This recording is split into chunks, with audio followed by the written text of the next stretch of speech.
శంషాబాద్ ఎయిర్పోర్ట్లో air Asia విమానం అత్యవసరంగా ల్యాండ్ అయింది. కౌలాలంపూర్ నుంచి శంషాబాద్ ఎయిర్పోర్ట్ వస్తున్న ఎయిర్ ఏషియా విమానంలో సాంకేతిక లోపం తలెత్తింది. విమానంలో ఈ టెక్నికల్ జిగ్ గుర్తించిన పైలట్ వెంటనే అధికారులకు సమాచారం ఇచ్చారు. విమానాన్ని సేఫ్గా ఎయిర్పోర్ట్లో ల్యాండ్ చేశారు. దీంతో విమానంలో ప్రయాణిస్తున్న 73 మంది ప్రయాణికులు ఊపిరి పీల్చుకున్నారు.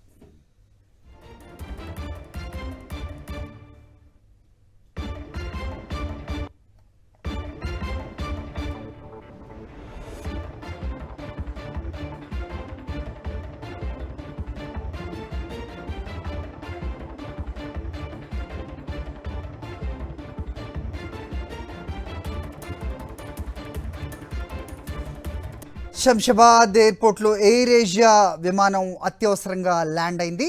కౌలాలంపూర్ నుంచి శంషాబాద్ ఎయిర్పోర్ట్ వస్తున్న ఎయిర్ ఏషియా విమానంలో సాంకేతిక లోపం తలెత్తింది. విమానంలో ఈ టెక్నికల్ జిగ్ గుర్తించిన పైలట్ వెంటనే అధికారులకు సమాచారం ఇచ్చారు. విమానాన్ని సేఫ్గా ఎయిర్పోర్ట్లో ల్యాండ్ చేశారు. దీంతో విమానంలో ప్రయాణిస్తున్న 73 మంది ప్రయాణికులు ఊపిరి పీల్చుకున్నారు.